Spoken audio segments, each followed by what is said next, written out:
you people are conversant about the geography of India. So if I talk about my educational background, I did my master's in rural development from India. Then after working for several years in India, I did my second master's from University of Sussex. So I am a Chevening scholar. I got a Chevening scholarship to do the second master's. And my second master's was in social research methods. Then I am also a fellow of the US Department of State. So I worked in Ohio for 2 months. And then when I came back, I joined this consulting firm in Afghanistan. Presently, I am Director Research and M&E. And few days ago, in fact, few months ago, I was in Norway and we had a good 1 week training on human rights. I have more than 16 plus years of experience and a significant number of years I spent with UNHCR in India. And we will keep on talking about the work which I have done, because I think that will keep on coming back when I talk about refugees in India. But then that's a brief introduction I wanted to share with all of you. Over to you, Francisco. Yeah, actually, Intan will be the moderator for today. So she will like open the lecture for today. But you already greet us. Maybe I will introduce myself. My name is Francisca. I'm from Malang, Faculty of Law, Brawijaya University. For my bachelor degree, I got it from Brawijaya University, and my master degree I got it from Geneva University. So yeah, usually I teach international migration and refugee law, and in this class is about the what you do to protect the refugee and asylum. Actually, yeah, that's all. Yeah. Yep. All right. Over to you. Then carry on. All right. Thank you to Mr. Day and Ms. Francisca who have introduced themselves. My name is Intan Nuraini and I am the moderator which will guide the event today. Before we officially start the event, I would like to deliver our rundown today as follows. First, the opening ceremony, followed by the opening remark, which already done. Second, the main event, namely the lecturer from Mr. Day, followed by the Q&A session. And last but not least, the conclusion and closing ceremony, as well as the documentation session. Because we already done the first sessions, which is the opening remark by Mr. Day and Mrs. Francisca, now we move on to our main event, namely the lecturer from Mr. Day. But before the presentation, let me deliver the brief introduction to Mr. Day. Mr. Day is a development professional with a total of more than 2 decades of experience, with 15 more years of experience in the field of designing and conducting quantitative and qualitative research, designing and setting up M&E systems, project management, business development, networking and advocacy, grant management, stakeholder training, and capacity building. He is a Chevening scholar as well as former fellow of U.S. Department of State. He is an alumnus of University of Sussex and Xavier Institute of Social Service. Now, without further ado, since we all couldn't wait any longer for the new insight and knowledge, Mr. Day, the time is yours for the presentations. Do you need help to share the PowerPoint, or you will share from your side? Yeah, I will share the PowerPoint.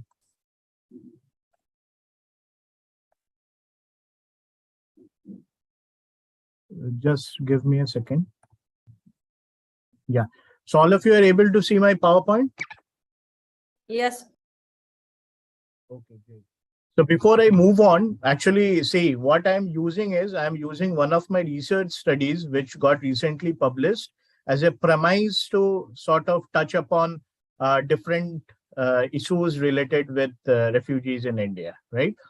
So before I move on with the slides, there are not many slides. In fact, there are around 14, 15 slides, which we have, which I have, in fact. And I would be moving through them. But before that, I would like to talk with all of you people about the different words generally which we use, right? When we talk about refugees. So let's start from there. And this workshop, I would rather call it a workshop, would be very interactive, because one of the problems with remote teaching is that people sort of they waver, their attention wavers, and they sort of move out of like attention in case if the person who is speaking is continuously speaking. So let's start then. What do you people understand from the word refugees? How would you define a refugee? That's my first question. So anyone can speak. You can raise your hand and you can speak, no problem. And Miss Intan will moderate that. So do you understand my question? It's very simple. Who is a refugee?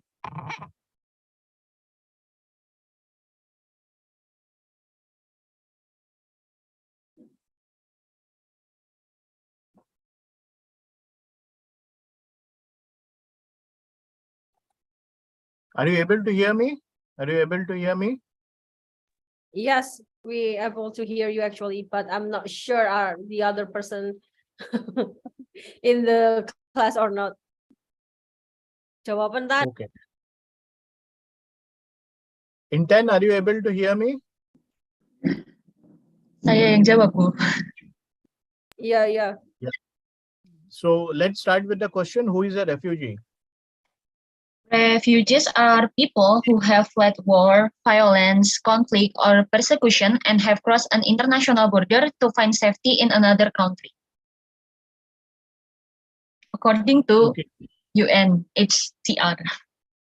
Okay, great. And what about other people? Who is a refugee?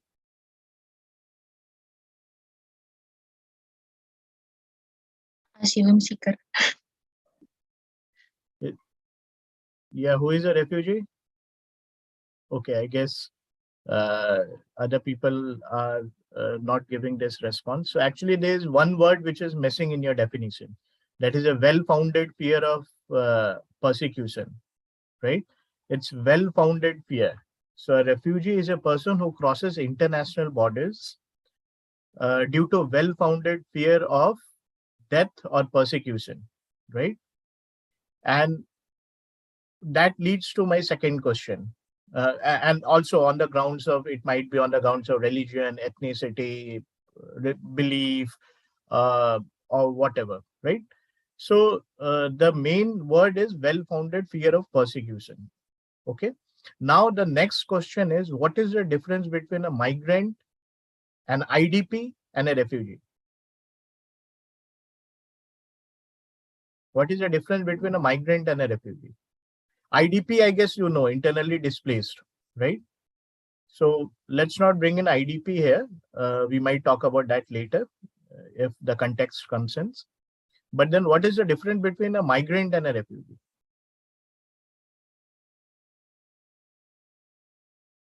The purpose maybe? Yeah, sorry, what? The purpose why they go outside their own country. Yeah, the purpose. So, but then let's try to understand like this, that every refugee is a migrant, but every migrant is not a refugee, right? So migration happens for different purposes. In fact, movement of international borders for well-founded fear of persecution is also migration. But then migration means refugee movement is actually migration, but every migration is not, every migrant is not a refugee. Given that a person who is migrating, let's say for livelihood opportunities or for whatever reason, has the free will of movement, right? The refugee doesn't have a free will of movement, right? The person is compelled to move. And that is why the word for refugee movement is also known as forced migration. Okay. So one is migration and it is forced migration. So the entire refugee movement or IDP movement comes under the bigger purview of forced migration, right? So why I'm talking about these things is that these terms sometimes get interchanged, but these are very distinct terms and we must understand the meaning of all of these. Migration, forced migration, internally displaced. These words are something which are very similar to each other, but they are completely different, right? So from there, let's move on.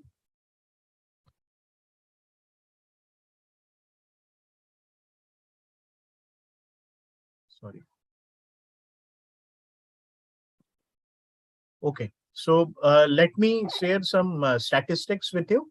About 50% of the world's 10.5 million refugees are classified as urban refugees, right?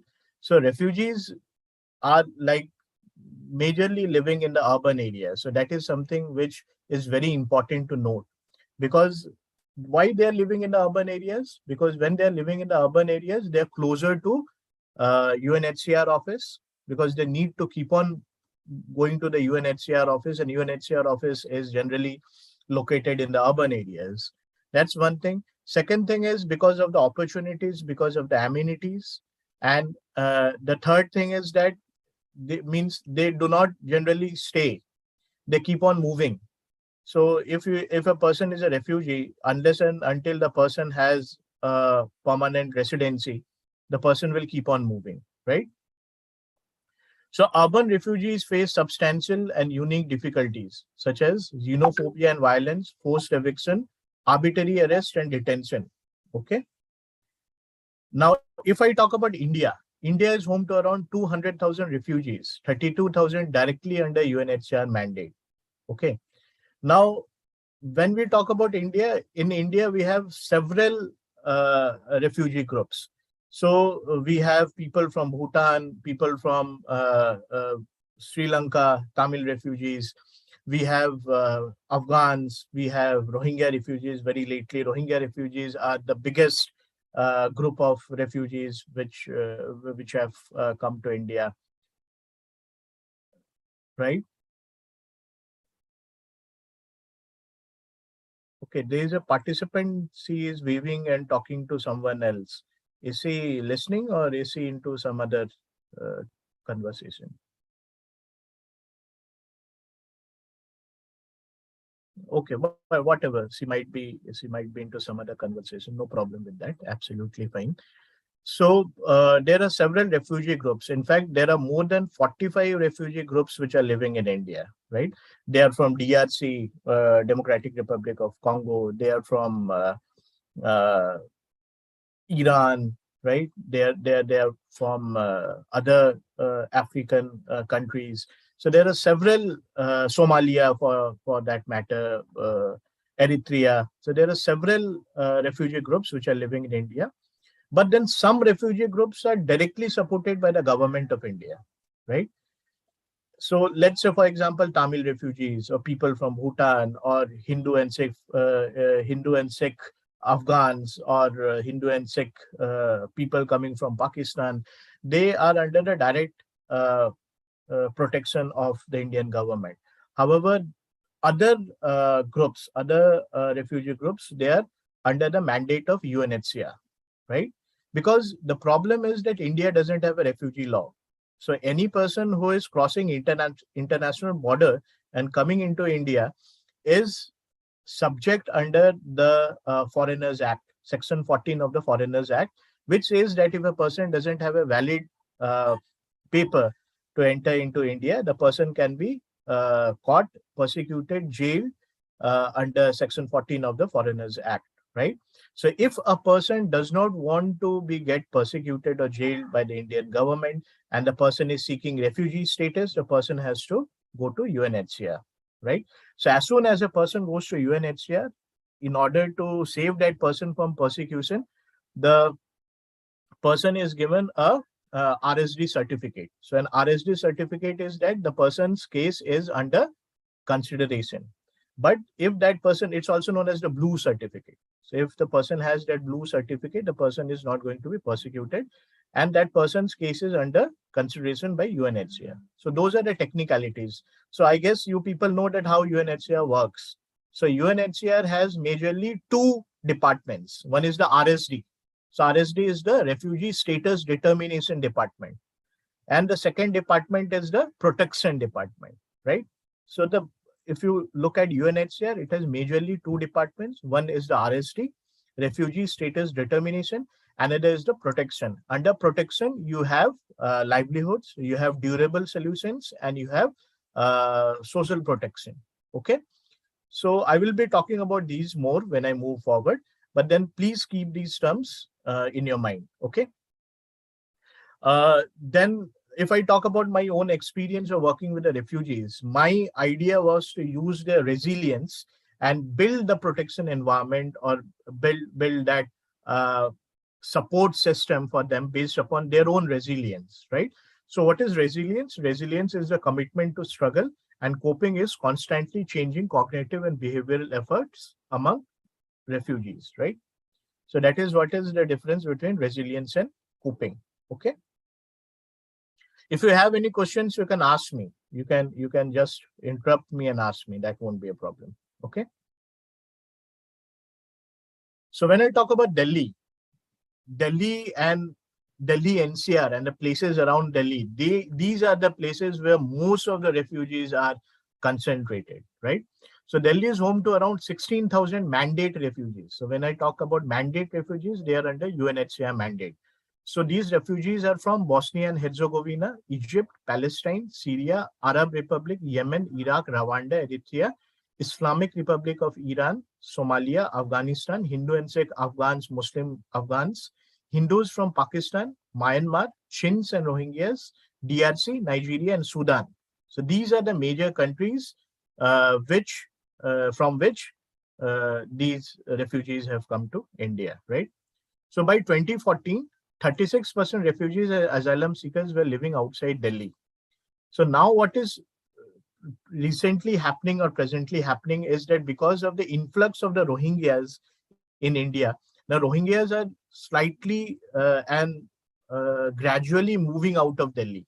They're moving out to other places such as Haryana, which is very close to Delhi. No, they're also moving to other states, because the thing is that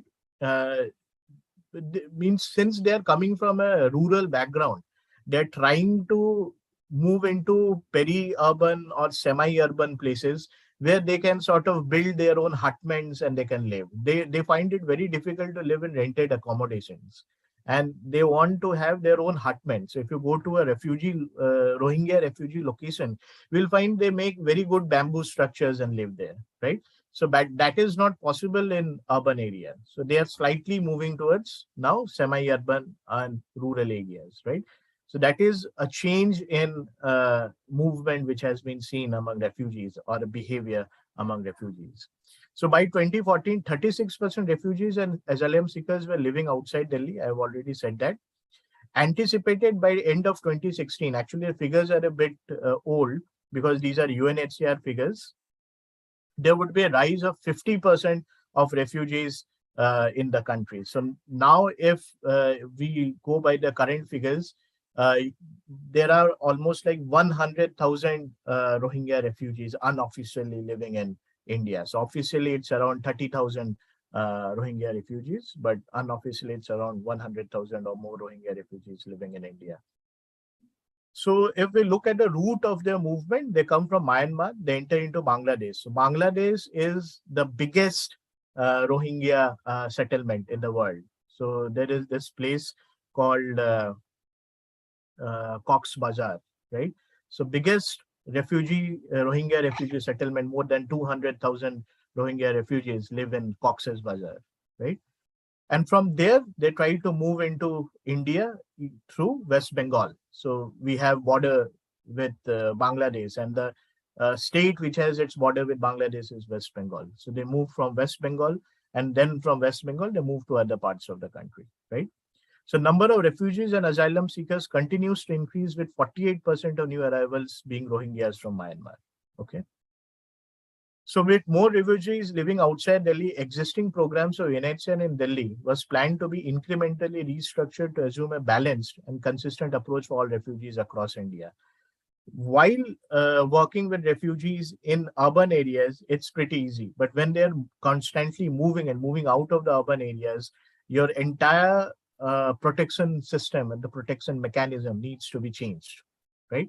So how that change was brought in is something which is a very good case study for all of you, which I would like to share. And I was actually in the very center of that movement of like ensuring that the protection mechanism is given to the refugees who are moving outside the urban areas, right?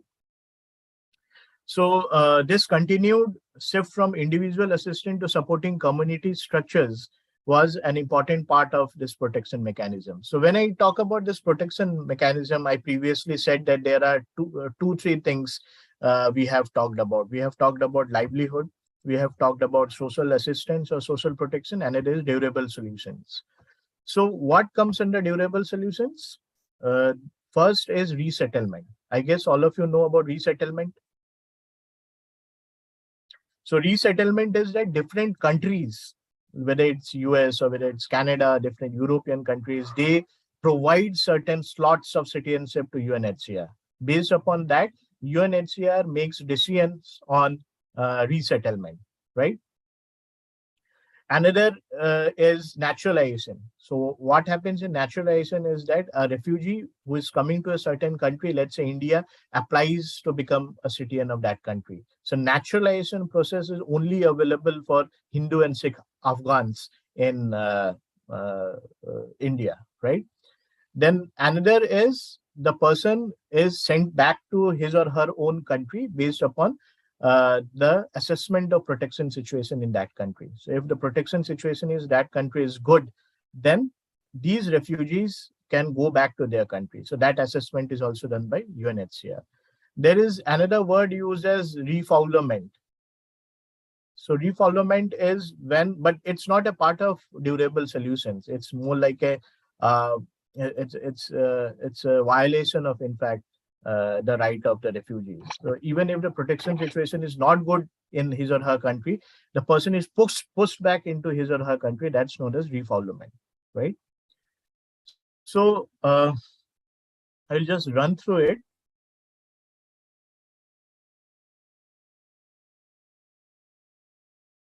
Okay, so now you know the context, right?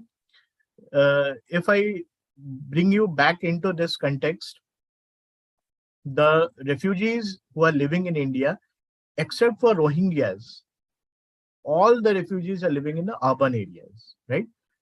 Now, Rohingya refugees are a small percentage of them is living in urban area. Rest of them are moving towards semi-urban and rural areas.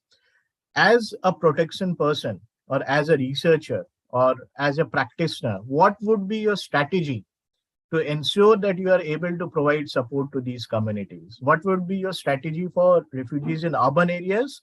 And what would be your strategy for the refugees in rural areas? How will you work with them? That's a question which comes here now. What would you do?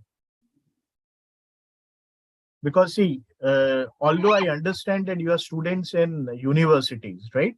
Theoretical part of refugee movement and refugee law and all these things are fine. But then how do these translate into actual work for refugees? That is something which is important. How will you work with them? Because I think whatever you are learning, it should translate into work for refugees. So how will you work with them? If you are working with refugees in the urban areas or you're working with the refugees in the rural areas, how will that work? How will you do that? What would be your strategy? Any ideas?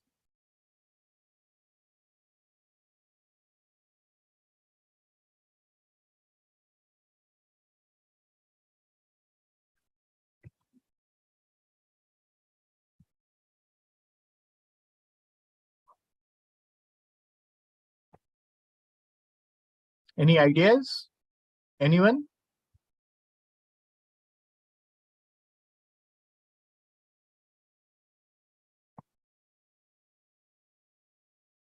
Okay, fine. I think I will continue. So in the urban areas, what we did, was we linked the refugees with already existing programs, right? So these programs were programs given of the government, as well as programs which were provided by the non-government organizations, right? So what is important is to map the programs of the government and to map the programs of the non-government organizations. That was the first thing we did, right? Second thing, what we did, we had workshops with refugee communities. So in every refugee community, we had workshops. So these workshops were known as the appreciative inquiry workshops, right? So what is an appreciative inquiry workshop? An appreciative inquiry workshop is based upon the 4D model. 4D model is the discovery, dream, design, and doing. So like I said, when I started, every refugee community has resilience and power to cope, right? So you need to discover that. What is their strength? What is their power of resilience? How do they cope with their problems? And you use those strengths to build up community resilience, right? And programs which work on those community resilience. Okay. So that was the second thing we did. So the first thing what we did, we mapped all the services of the government and the non-government organizations. Second, we had appreciative inquiry workshops with the communities, right? And the third thing we did, we tried to understand their needs and requirements. That is the discovery part, right? So the first is the dream part.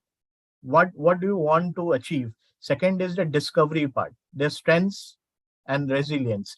And third is the design part. So how you have these requirements, right? You have these strengths, these services available.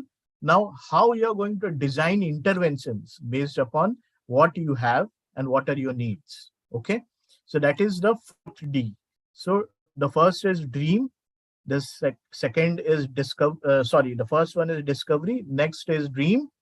Third is design. And fourth is development, right? So this is known as the 4D model. Okay.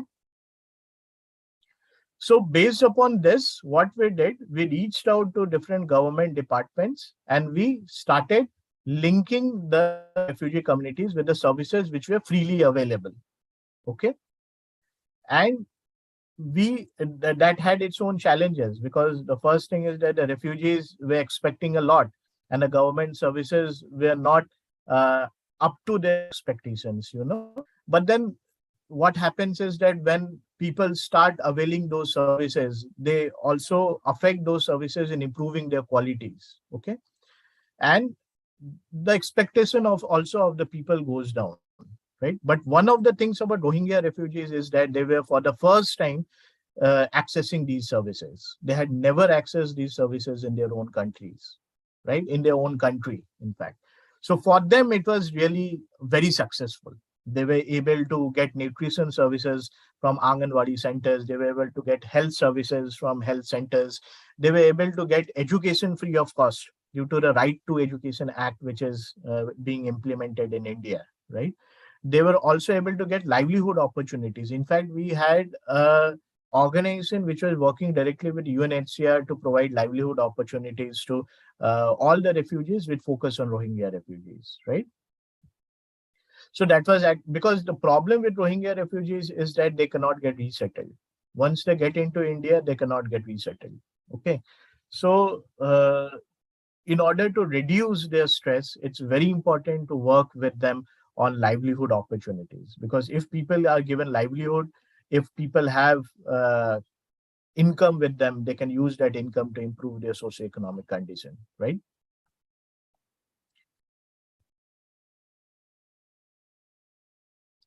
So this study which I am talking about resilience and coping, right? So the purpose of this study was basically to understand the refugees and to also inform the protection policy of UNHCR. So if I talk about the objectives or the purpose of the study was to inform the UNHCR protection policy. Now, why this was important? is because UNHCR resources all across the world are reducing, right? It's not that UNHCR has unlimited resources. Now, any organization in UN does not have unlimited resources. And that also UNHCR has lower resources than UN agencies such as UNDP, UNICEF, UNESCO, WHO. So and plus India is seen as a peaceful country, right? So there are different missions. If you talk about UNHCR, there are different missions. One is your war mission, another is your peace mission. So war missions are like Syria, Iraq. These are difficult situations. But India is considered as a peaceful country. So the funding which comes to UNHCR India is lesser than those countries such as UNHCR Syria or Afghanistan or Iraq. So resources were going down drastically for UNHCR, and there was a need to completely change the protection policy of UNHCR. So what did they do? They set up complementarities of services, right? Do you understand what is the meaning of complementarities of services?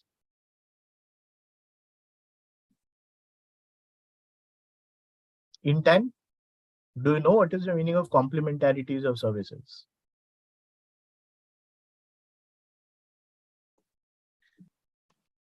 Pardon me, Mister. Could you please repeat the questions? I said, have you ever heard about this term, complementarities of services?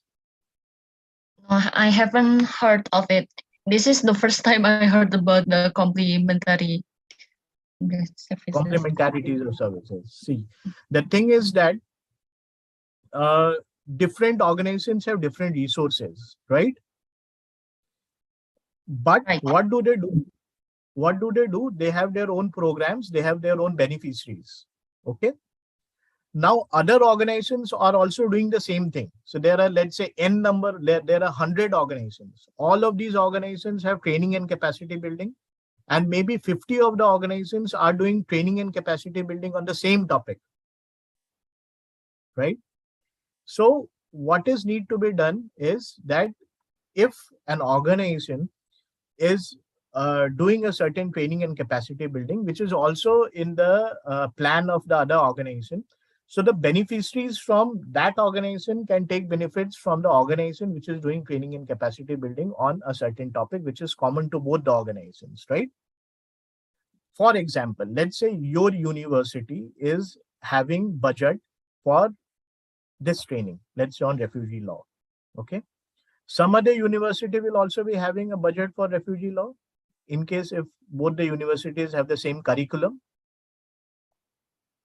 So can these two trainings be merged so that the cost of training goes down, right? So that is the concept of complementarities of services. You sort of complement each other's services, okay, in order to optimize the resource, right? So I will come to a project of UNICEF which we are doing in our district, in one of the districts in my state. So it was known as integrated planning. Okay. So the concept of integrated planning was that all the requirements or needs of the people should be brought together, and all the departments and the non-government organizations should tell that what sort of a budget they have under which head. Okay. And there would be one single envelope of resources, and all the needs would be linked to that single envelope of resources so that there is no duplicity of work. Okay. So that was one of the things we tried. We reached out to different organizations, different government and non-government organizations in India, based upon the needs, right, of the refugee communities. And we tried to see if these organizations can take up the load of refugee communities, right? That's what we did. Second thing, different refugee communities also had their own ways of coping with things, right? For example, if you talk about the Chin community, you can see refugees and asylum seekers belong to 12 main ethnic groups in India, right? Kachin, Matu, Zomi, Kuki, Hakka, Phalam, Lusai, Rakhine, Burmese, Fumi, Mizo, Zaniat. These are different ethnicities of Chin refugees who are living in India, right? Every ethnic group has its own religious and community structure linked together. So when you talk about their coping, they have a community financial contribution to church and community interventions. They do it of their own. Now, when we know that this is their strength, right? That they already have a certain system of financial contribution to church and they do community interventions, why can't we strengthen that, right? It's very easy that if somebody is already doing something, you sort of strengthen that instead of starting something from the scratch. Okay. Now here I will share a very good example of where UNHCR sort of failed in planning, and later it had to accept the idea which was given by me. UNHCR used to run daycare shelters for children. Okay. These daycare shelters were run by NGOs, which were taking a lot of money from UNHCR. Now, when the funding of UNHCR went down, my boss came to me and said that, we don't have funding for these shelters, which were funded by UNHCR. What is the alternative option?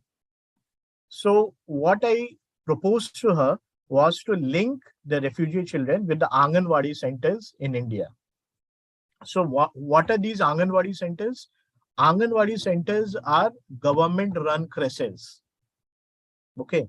And they are situated in every locality of India. Within a radius of 500 meters, you will find an Anganwadi center. Okay. So that's what we did. Then when the funding for these shelters, which were operated by NGOs, that was stopped, we started linking children with Anganwadi centers, right?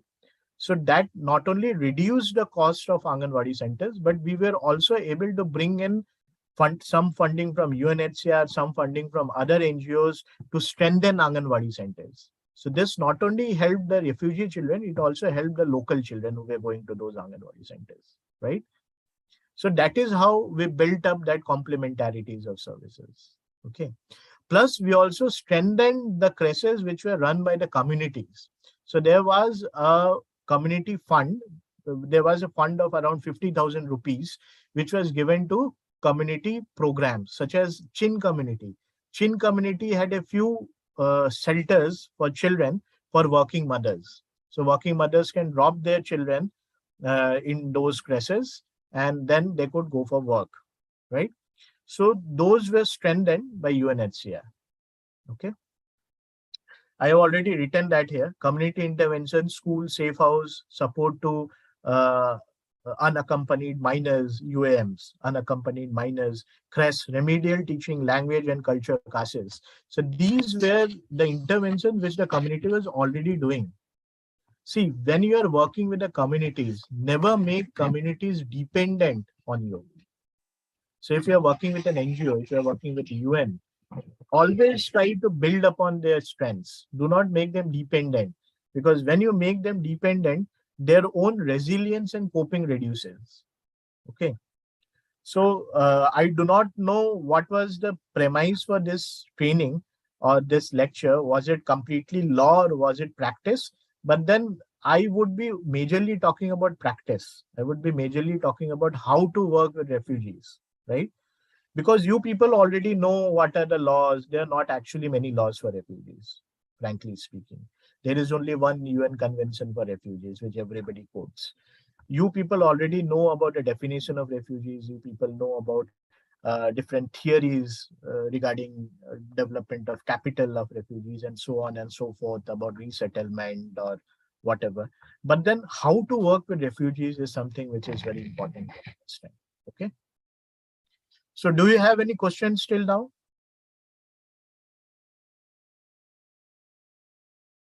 No questions? So the thing is that when you do not have any question, there are two things. One, you do not understand anything. Second, you understand everything. Now, in between this spectrum, where do you lie? On a score of 1 to 10, if 0 is like you do not understand anything and 10 is you understand everything, where do you lie? How much of score will you give to yourself? 5, 6, 7, 8, 4, 3. Then I will understand that how much you have understood. Francisco, I am not able to hear you. You're muted. Maybe 7. That's Because pretty generous. yeah, because there is something that actually I didn't know at the first, and now I understand something, but there's still something I want to ask, but maybe after the end of the lecture, maybe. Okay, great. So here I will take a pause and I will share a very good experience which I had with my boss, right? So what happened was that we were working with refugee communities, and suddenly uh, my boss saw that there are local people who are standing in a queue. So my boss sent me and tried to understand that what is happening. So I came back and told my boss that there is a scheme by the government which is opening bank accounts free of cost, right, for poor people. Okay, so this was a scheme which started somewhere around 2014, 2015 by the Indian government, that every poor person can have his or her bank account, right? Now my boss told me, can you go and have a talk with the bank and see if refugees can have their bank accounts or not, right? So I had a talk with the bank manager and sort of convinced him that why don't you open some bank accounts for refugees?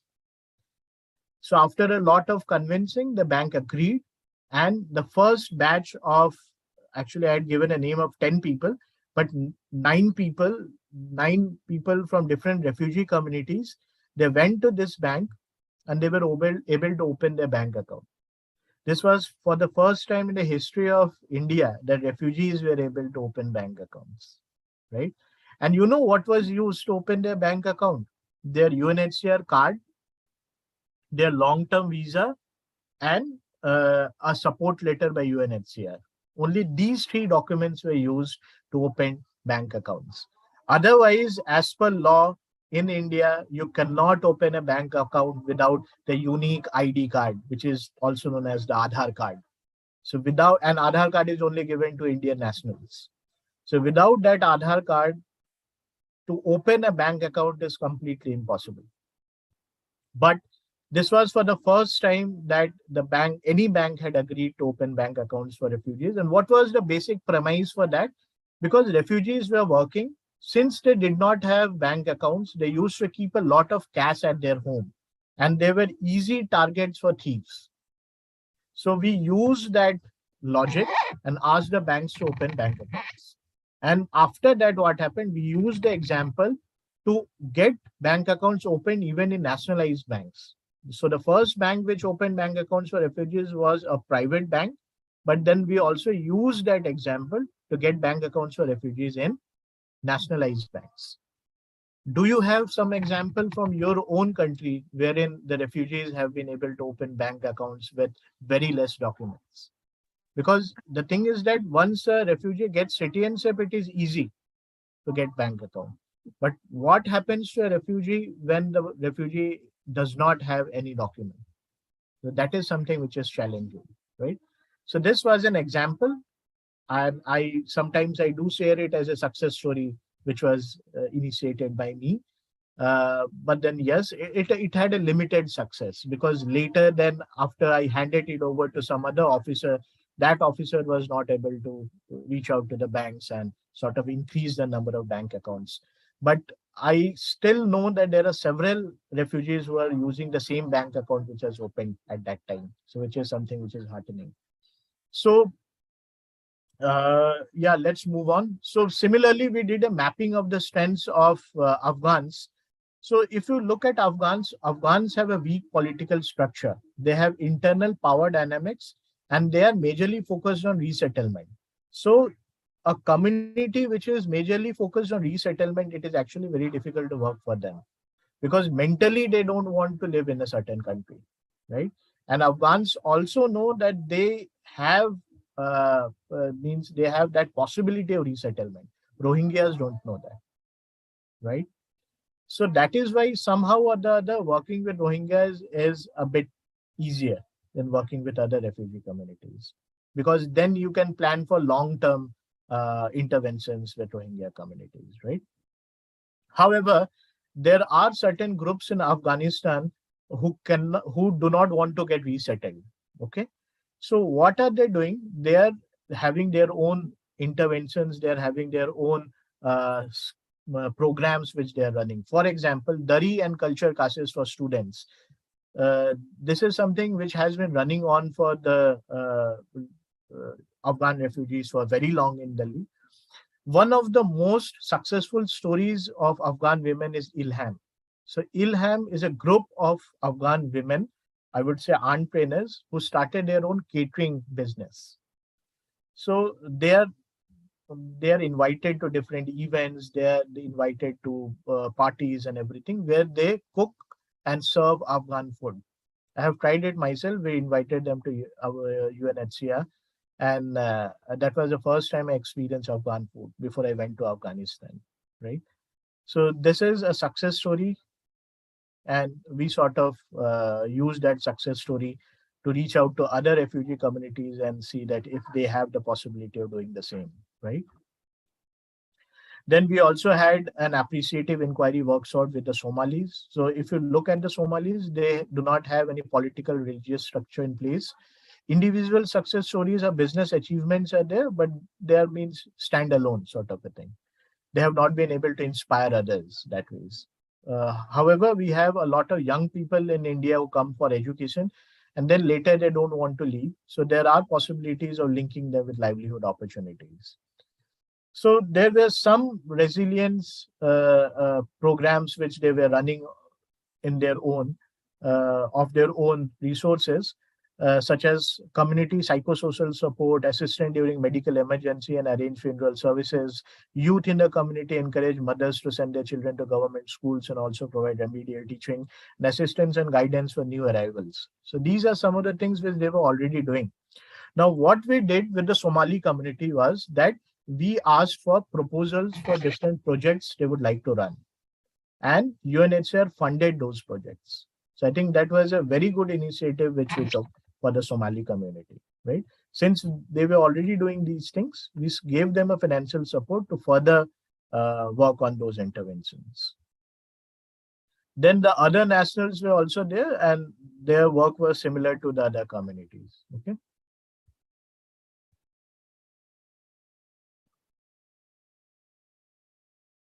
So yeah, that's the end of it. So after these workshops, we kept on working with the refugees, as I said, by giving them grants, right? Uh, and we worked with these communities also to build their capacities, right? Because the thing is, and yes, there is one thing which we did was to build their community leadership structures. So every community, we built up a leadership structure, which were based upon a democratically elected structure. And we trained the leaders so that they can do the work which UNHCR was doing for them. So the work by UNHCR was to train these leaders, train these community leaders, and to help them to work for their own communities. So that way is what happened was the dependency on UNHCR reduced to a lot of extent, right? However, there were also problems, because the thing is that when in a certain community which is already deprived, you sort of help build leaders. Sometimes these leaders turn back on their communities and start exploiting their communities as well. This we saw among the Rohingya refugees. Rohingyas are a very typical group. They're a very, very typical group. Till the point of time they are not strong, they will be very meek. They will understand things. They will talk to you. As soon as they become strong and the leadership becomes strong, they will start doing things of their own free will. Free will, as in they will go into extremes. they would start exploiting their own community members. So that's why this group is easy to work with as well as difficult to work with, right?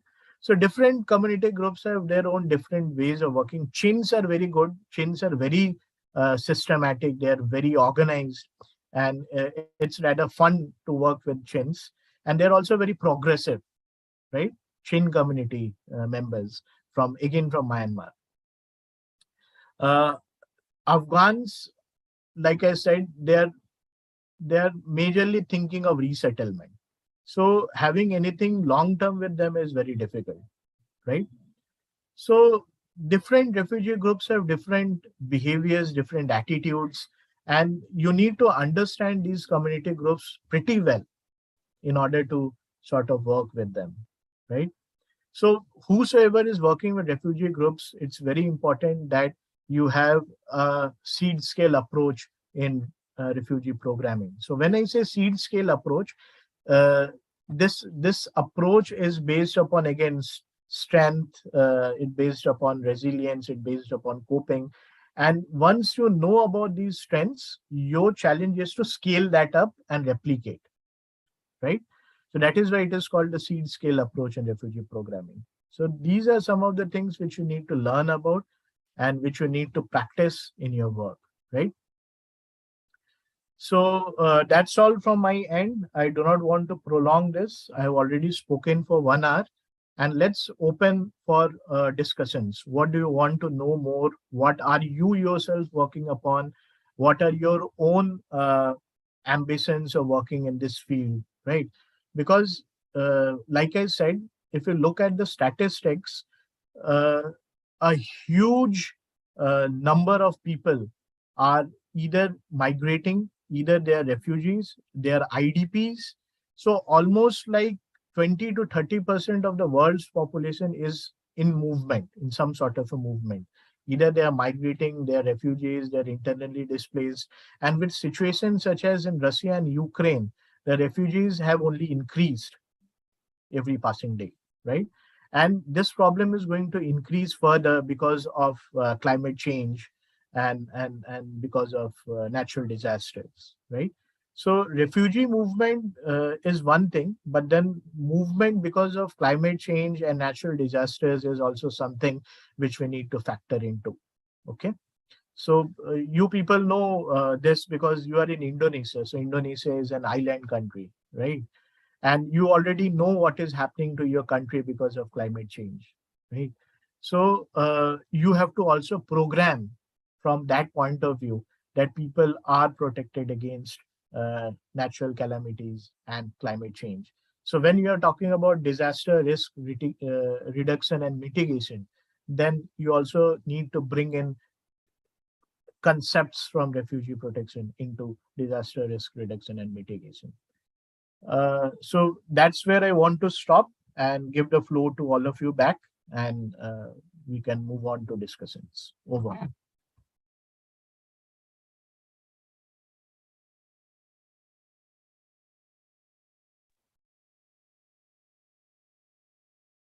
Thank you so much for the insightful and amazing presentation from Mr. K. Our next session is the Q&A session. To all of the audiences who have any questions regarding our topic today, you can write down your questions with your names in the chat box, or kindly use the raise hand feature to deliver your questions directly to Mr. K. To keep the event running smoothly, I will read several questions from the chat box, and for those who would like to deliver their questions verbally, please only speak after I ask you to turn on your microphone.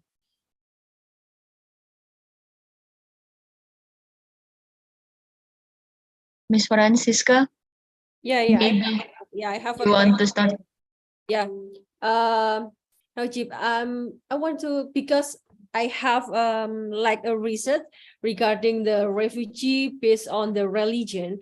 Actually, Indonesia still didn't ratify the convention, and but for the case of Rohingya, some of the people, because of Rohingya, flee for their country because of the sort of religious reason coming to Indonesia, they got more welcome than the other refugee or asylum seeker.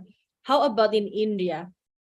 are the different of the religion for the majority, it's give impact to the asylum or even the refugee who already in the India, or actually the religion is not that big part of the life in India and Indian people, or maybe with the asylum or the refugee in that particular area. That's just the first question.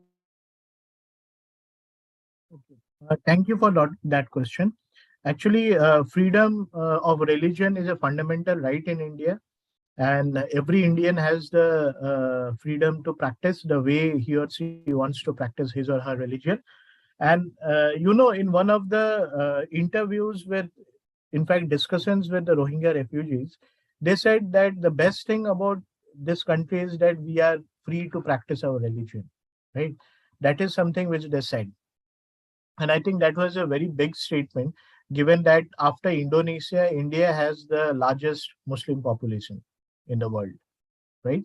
So Rohingyas don't have any problems living here, working here as a Muslim. That's not a problem at all. Uh, but the thing is that that they are so deprived, they are so marginalized, right? That uh, religion religion is fine, but they need to have livelihood opportunities. So those livelihood opportunities somehow are uh, too less for Rohingyas in India.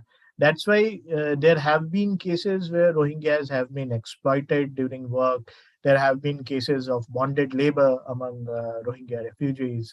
And these are some of the protection challenges when you are working with the Rohingya community. Another thing is that they're not educated. Lack of education is like has ensured that they are exploited. But it's good that the children of these Rohingya refugees in India, they are able to get birth certificates. So when they are getting birth certificates, somehow or the other, they are also getting naturalized in India. Second thing, they are also getting education free of cost from schools. So it's not only education, they are getting uniforms, they are getting as well as scholarships, they're getting books, they're getting all these things free of cost. They're getting health services from government health centers free of cost. So these are some of the things which they have been able to access pretty easily. Uh, Although we advocated for that, we advocated with the government, but because there are laws, it was easy to advocate with the government, right? So religion, of course, is there, but then there are no problems in pursuing or practicing their own religion, right? So, like I said, the major challenge is of livelihood and not of practicing religion in India. So actually, the livelihood itself, are the government or UNCHR help them, or which ones is help the refugee more? Is it the government or NGO or maybe the UNHCR in India? Because in Indonesia, the one who actually help the most is UNHCR, and then the NGO, and the last one is the government. How about in India? See, I will give you a few examples that how things are working in India. First thing, there is a small community of Rohingya refugees in India who converted into Christianity, right? And I do not know whether it's because they converted into Christianity or whether they are working with the Chin community in India, or whether the leader in their group is very progressive in his or her thinking. They decided to sort of contribute among themselves and build up certain programs or interventions which can ensure their livelihood. For example, many of these community members, they sort of bought rickshaws and they started pulling rickshaws in Delhi, right? So that was a good way of starting their livelihood work. Then when the money started coming in, they also set up small shops and they started getting money from there. In fact, I met a very resourceful Rohingya who bought a auto bought an auto rickshaw in Delhi. And these are examples of some community resilience and resilience at the individual level. But when I talk about UNHCR programming for livelihood, we had an organization which was being paid by UNHCR, funded by UNHCR, to ensure that the Rohingya refugees and all other refugees from different other communities, they were first of all trained, and once they were trained, they were also linked up with different informal work, right? Plus, there were also opportunities for the already educated refugees to get some more degrees or some more certificates, and they can be then linked with formal jobs, right? So that was also being done by UNHCR. Government does not have any sort of structure wherein jobs can be given to refugees presently. However, we reached out to certain institutions in the government which were able to provide training to these refugees, right? So, for example, there are several ITIs. ITIs are technical institutions for people who have very less education or no education, and they can get vocational training from there, right? For example, training of a fitter or a plumber or an electrician. So these type of trainings can be provided by these government institutions. Otherwise, the government does not have any provision for providing livelihood opportunities directly or even indirectly for the refugees. Of course, there were certain NGOs also. Like I said, when we were talking about setting up complementarities or services, there are several NGOs which we reached out to, which were working with these refugee communities to provide them livelihood opportunities. So some of the NGOs have been very successful, like in Hyderabad. They have been very successful working with the Somali community as well as the Rohingya refugees in Hyderabad, and even in Delhi for that matter. And another model was wherein some of the leaders from the community, they became sort of contractors for laborers. So then they would reach out to states like Punjab or Haryana to send community members as agricultural labor, right? But then it was more exploitative rather than being like based upon rights of the workers. Okay, thank you so much.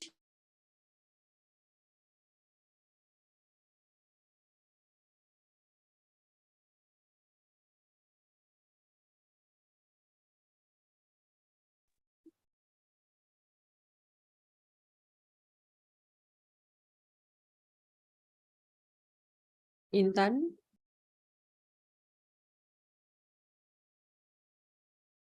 I think Intan connection is freeze because in Malang we have like almost like a storm, the heavy rain and thunder.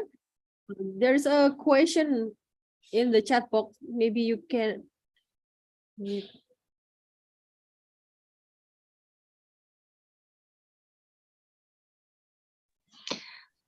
Okay, thank you for that question. So this question is basically on detention centers for asylum seekers.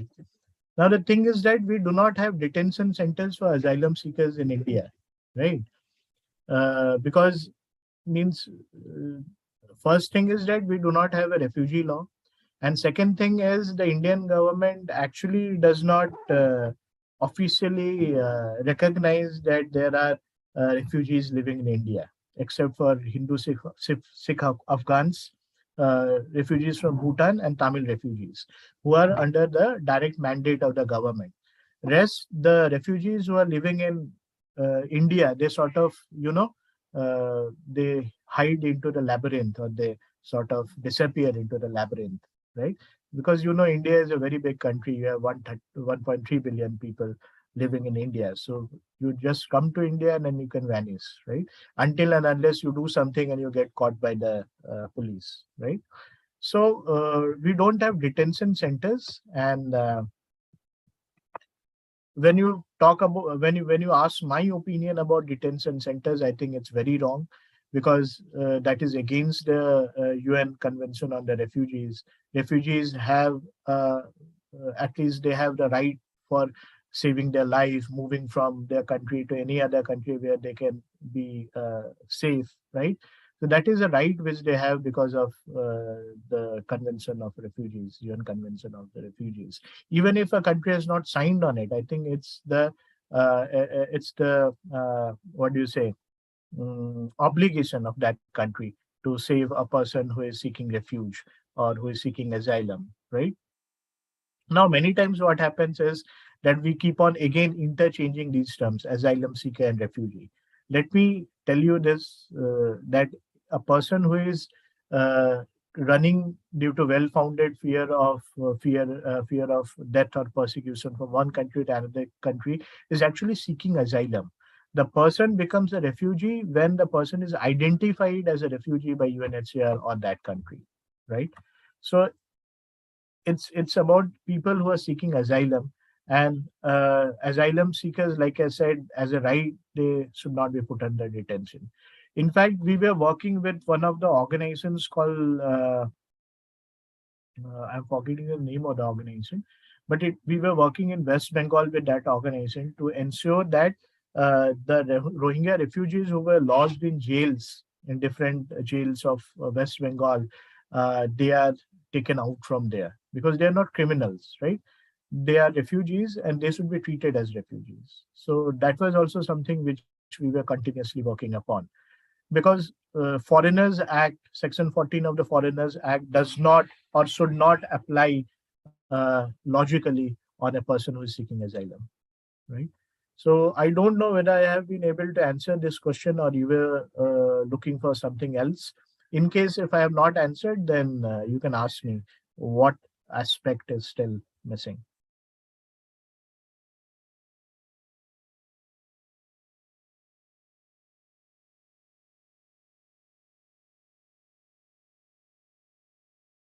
Any other question? In case if you people are like studying as lawyers, right? I think one of the major challenges for you would be to see that you are able to take out these refugees from detention centers, as in jails or detention centers where they have been locked up, right? So I think that is something which is very challenging, and it's also very it's also required, because there have been cases in West Bengal where these people have only been caught because they have not been able to explain themselves, because nobody knows their language. Here, actually, I will take a break and I will request all of you to look into an app which was developed by the content of which was developed by me, and the app was developed by a team.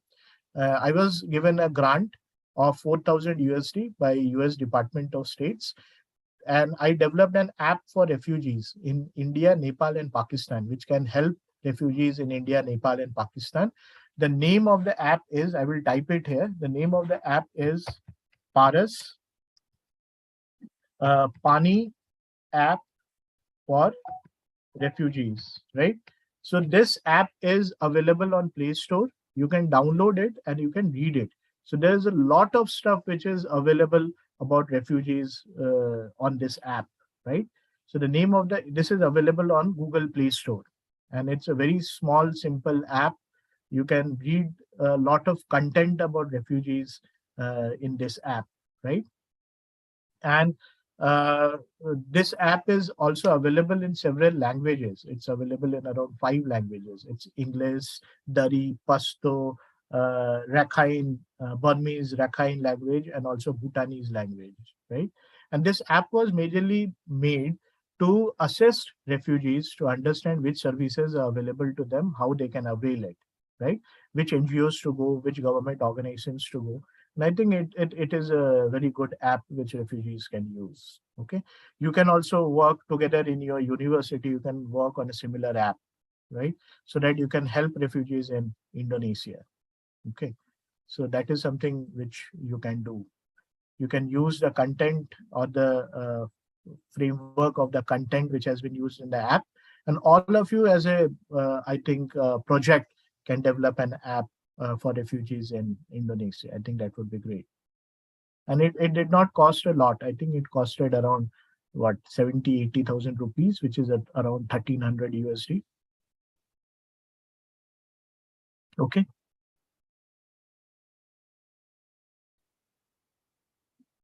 So any other question?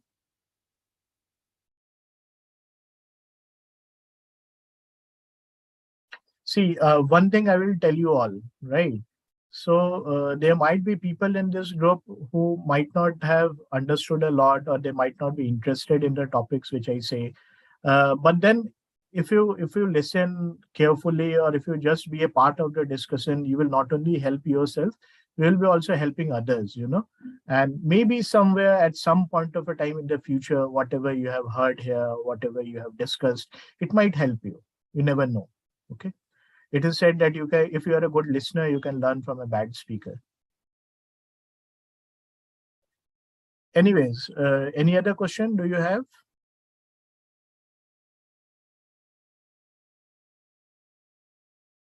Ditutup aja, Tan.